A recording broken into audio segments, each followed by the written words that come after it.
ఒక వార్త కనబడతా ఉంది, సత్యాగ్రహ దీక్ష చేస్తాం ఎవరు నిరుద్యోగులు మాట్లాడుతూ ఉన్నారు. నిన్న దర్రా చౌక్ దగ్గర పెద్ద ఎత్తున కూడా నిరుద్యోగులు తరలి రావడం జరిగింది. వేలాది మందికి వచ్చింది. చాలామంది నిరుద్యోగులను మోసం చేస్తే కాంగ్రెస్ పార్టీకి రాజకీయ సమాధి కడతాం, తక్షణమే 20,000 పోస్టులతో పోలీసు ఉద్యోగాలకు నోటిఫికేషన్ ఇవ్వాలి, జీపీఓ మెగా డిఎస్సి గ్రూప్ పోస్టులను వెంటనే విడుదల చేయాలి, జాబ్ క్యాలెండర్ ఏమైంది, సర్కార్పై నిరుద్యోగ జేఏసీ నేతల కన్నెర్రా, జిల్లాల నుంచి తరలి వచ్చిన నిరుద్యోగులు ఆందోళనలతో నిన్న దద్దరిల్లినటువంటి ధర్నా చౌక్ ఉన్నటువంటి వార్త కనబడతా ఉంది. వాళ్ళు న్యాయపరమైనటువంటి డిమాండ్లు. రేవంత్ రెడ్డి గారు, నువ్వు ఒకసారి ఆలోచించాల్సిన అవసరం ఉన్నది. నువ్వు ఇచ్చినటువంటి హామీ, నువ్వు ఏదైతే భవిష్యత్తులో ప్రధాని చేస్తామని చెప్పేసి అంటా ఉన్నావు రాహుల్ గాంధీని స్వయంగా తీసుకుని వచ్చి వీళ్ళకు హామీ ఇచ్చినటువంటి ఆ సంగతి ఇప్పటివరకు నువ్వు మర్చిపోయావు. అసలు దాన్ని ఊసే లేదు.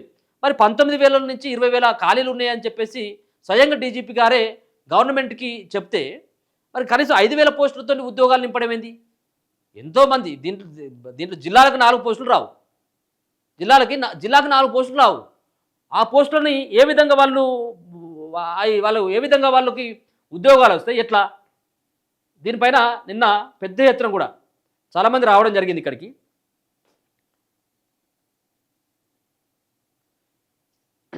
పోలీసు ఉద్యోగాల కోసం సన్నద్ధమవుతున్న వేలాది మంది నిరుద్యోగులు రణబేరి మోగించారు. బుధవారం హైదరాబాద్లోని ఇందిరా పార్క్ ధర్నా చౌక్ వద్ద నిరుద్యోగ జేఏసీ ఆధ్వర్యంలో నిర్వహించిన నిరుద్యోగ రణబేరికి జిల్లాల నుంచి వేలాదిగా నిరుద్యోగులు తరలివచ్చిండ్రు. ఈ సందర్భంగా నిరుద్యోగ జేఏసీ నాయకుడు మోతిలాల్ నాయక్ మాట్లాడుతూ 20,000 పోస్టులతో పోలీసు ఉద్యోగాలకు నోటిఫికేషన్ ఇవ్వాలని ప్రభుత్వాన్ని డిమాండ్ చేసిండు. లేదంటే 2 రోజుల తర్వాత దిల్సుఖ్ నగర్లోని సత్యాగ్రహ దీక్ష చేపడతామని హెచ్చరించారు. ముఖ్యమంత్రి రేవంత్ రెడ్డికి తెలంగాణలోని లక్షలాది మంది నిరుద్యోగుల గోస పట్టదా? 20,000 ఉద్యోగాలతో నోటిఫికేషన్ ఇవ్వాలని డిమాండ్ చేస్తే కేవలం 7,000 పోస్టులను నిరుద్యోగులకు భిక్షంగా వేస్తారా? 20,000 పోలీసు ఉద్యోగాలతో నోటిఫికేషన్ ఇస్తే దిల్సుఖ్ నగర్లో పాలాభిషేకం చేస్తాం, లేదంటే నీ రాజకీయ జీవితానికి పాడెకట్టి ఊరేగిస్తామని ఆగ్రహం వ్యక్తం చేశారు. ప్రభుత్వం మొండిగా వ్యవహరించి నోటిఫికేషన్లు విడుదల చేయకపోతే నిరుద్యోగులు తమ ఓట్లతో గెలిపించిన కాంగ్రెస్ పార్టీకి రాజకీయ సమాధి కడతారని హెచ్చరించారు. కాంగ్రెస్ హఠావో తెలంగాణ బచావో ఉద్యమాన్ని చేపడతామని రాష్ట్రంలోని అన్ని జిల్లాలు తిరుగుతూ ప్రతి చౌరస్తాలో డప్పు చప్పులతో నిరుద్యోగ ఉద్యమం నిర్మిస్తామని చెప్పారు. ఓఈజేఏసీ నేత వినోద్ నాయక్ మాట్లాడుతూ తమ డిమాండ్ల మేరకు అన్ని ఉద్యోగాలకు త్వరగా నోటిఫికేషన్ ఇవ్వకపోతే రాబోయే 2 గ్రాడ్యుయేట్ ఎమ్మెల్సీ ఎన్నికల్లో కాంగ్రెస్ పార్టీ అభ్యర్థులను ఓడించి తీరుతామని హెచ్చరించారు. లక్షలాది మంది నిరుద్యోగుల కోసం నోటిఫికేషన్ వేయకపోతే తెలంగాణతో పాటు ఢిల్లీ వెళ్లి జంతర్ మంతర్లో కాంగ్రెస్ హఠావో తెలంగాణ బచావో నినాదాన్ని ఉధృతం చేస్తామని చెప్పారు. ముఖ్యమంత్రిగా 73 సార్లు ఢిల్లీకి చక్కర్లు కొట్టిన రేవంత్ రెడ్డికి తెలంగాణ నిరుద్యోగుల బాధలు పట్టవా అని ప్రశ్నించారు. పోలీసు ఉద్యోగాలతో పాటు జీపీఓ మెగా డిఎస్సి గ్రూప్ పోస్టులు విడుదల చేయాలని, లేకపోతే నిరుద్యోగుల ఓట్లతో గెలిచిన కాంగ్రెస్ సర్కారును అదే ఓట్లతో బొందబెడతామని హెచ్చరించారు. ఈ సందర్భంగా పలువురు నిరుద్యోగ యువకులు తమ ఆవేదన అందరితో పంచుకున్నారు. 20,000 ఉద్యోగాలు అడిగితే 7,000 ఉద్యోగాలు ఇస్తారని ఆవేదన వ్యక్తం చేయడం జరిగింది. సో రాహుల్ గాంధీని చిక్కడపల్లికి తీసుకొస్తారా? నాడు తన రాజకీయ స్వార్థం కోసం ప్రతిపక్షంలో ఉన్న రేవంత్ రెడ్డి నిరుద్యోగులను రెచ్చగొట్టి స్వలాభం కోసం వాడుకున్నారని నిరుద్యోగులు విమర్శించారు. నాడు రాహుల్ గాంధీని అశోక్ నగర్ చిక్కడపల్లి లైబ్రరీకి తీసుకొచ్చిన రేవంత్ రెడ్డికి ఇప్పుడు అదే రాహుల్ గాంధీని తీసుకొచ్చే దమ్ముందా అని ప్రశ్నించారు. రాహుల్ గాంధీని తీసుకొస్తే సమస్యలు ఆయనకు వివరిస్తామని చెప్పారు. తాము అధికారంలోకి వస్తే జీవో 46ను రద్దు చేస్తామన్న రేవంత్ రెడ్డి ఇప్పుడు ఎందుకు రద్దు చేయడం లేదని ప్రశ్నించారు. జీవో 46ను రద్దు చేయకుండా నోటిఫికేషన్ ఇస్తే సహించేది లేదని హెచ్చరించారు. ఎస్ఐ ఉద్యోగాలకు వయోపరిమితిని 38 ఏళ్లకు, కానిస్టేబుల్ ఉద్యోగాలకు వయోపరిమితిని 36 ఏళ్లకు పెంచాలని డిమాండ్ చేశారు. సో వీళ్ళంతా కూడా మొదటి నుంచి కూడా డిమాండ్ చేస్తున్నది ఇది పోలీసు ఉద్యోగం. ఇప్పుడు 2 లక్షల ఉద్యోగాలని చెప్పినావు, 2 లక్షల ఉద్యోగాల్లో 60,000 ఉద్యోగాలు చెప్తా ఉన్నావు. మళ్ళీ సరే అవి వేసుకున్నా కానీ దాదాపు 1,20,000 నుంచి 1,30,000 ఉద్యోగాలు బాకీ ఉన్నావు. మరి ఆ బాకీ ఉన్నటువంటి ఉద్యోగాలు వేయాలి కదా. సంవత్సరంలో 2 లక్షల ఉద్యోగాలు ఇస్తామని చెప్పినటువంటి రేవంత్ రెడ్డి గారు ఆ దిశగా ఎందుకు అది చేయట్లేదు?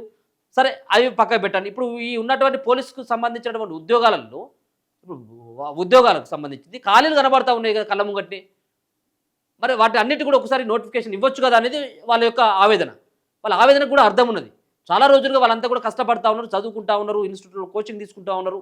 ఒక పూట తిని ఇంకొక పూట పస్తులుండి 5 రూపాయల భోజనం చేసి హోటళ్ళ ముంగట పాడుకొని ఏదో చిన్న చిన్న హోటల్ బిజినెస్లు కూడా చేస్తూ ఉన్నారు కొంతమంది. మరి లేక ఇంట్లో అడిగితే అయ్యవాళ్ళు ఇచ్చేటువంటి పరిస్థితి లేదు.